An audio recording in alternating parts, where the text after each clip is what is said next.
Welcome back to Ask Rad Rat. For anyone new to the channel, this is a series where I answer questions that comes from you guys, the audience. I have a lot more different kinds of series that I do for the channel, like game reviews and all kinds of other things. But this series is about answering your questions, and I've got a couple good ones for you today. First one is from Mr. Turtle Power, who asks, what tricks are still NBD? So, there's a lot of really technical stuff that you could call an NBD, like a flip in, flip out, maybe both separately have been done. The flip in's been done and the flip out's been done, doing it all at once. I don't know if that really counts. The one thing that I think there's still a lot of room in is the really kind of awkward, wrong way kind of flips to grind. So for example, you know how you can like nollie hard flip into a back nose slide? Imagine if you do that front side and actually nollie hard flip into a front nose blunt.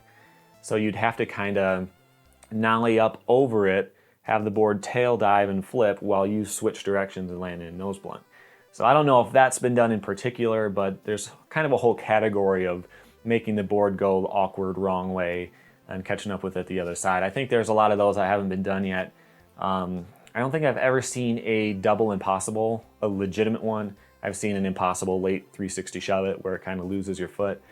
I think there's a lot of really technical stuff that hasn't been done yet, so I think we'll still be seeing new stuff for a long time. But, it just depends how technical you want to get. If something's been done, in a certain stance, does it count as an NBD and the other, whatever, that kind of stuff. But so there's definitely a lot more room left. All right, so the next question I have is the big one. Where would skateboarding be without Rodney Mullen's innovations? And this is from Mark O. So this is a big question, and it's not really answerable all the way because Rodney Mullen has such a huge effect on skateboarding. So even back in the freestyle days, like in the late 70s or so, he would go to a competition, and I've seen him talk about this before, and what people were doing at the time was like weird handstands. Not handstand flips, but like doing a handstand and then dipping your head like the wrong way and like just doing more acrobatic type of stuff. And him and Rocco, I think, were the only guys who were really doing tricks in the way that we would think of them. And he didn't start freestyle, but he really kind of pushed that in the way that it went and then built off of that in the street later. So what would happen if he was never around? It's hard to say. The thing about Rodney Mullen is he invented not only the ollie, but the kickflip, 360 flip, all that kind of stuff. But I think the ollie would still come around. So if you watch my video about if Alan Gelfand stole the ollie, there's a little more information about this. But people were doing flat ground ollies before Mullen was.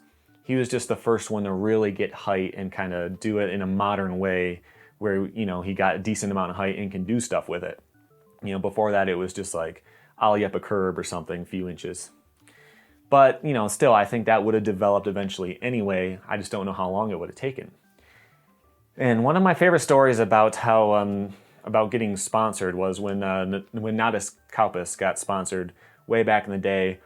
He went to the owner of the brand he was interested in, and he did a flat ground ollie and got sponsored. Right? That's it. That's all it took. And if you think about what if Rodney Mullen hadn't popularized flat ground ollies and really made them into what they were, would he have ever gotten his skateboard career started? So then if there's no Mullen, there's no Natas, and then, him and Gons were going back and forth competing to push street the way that it did. What would happen? I don't know.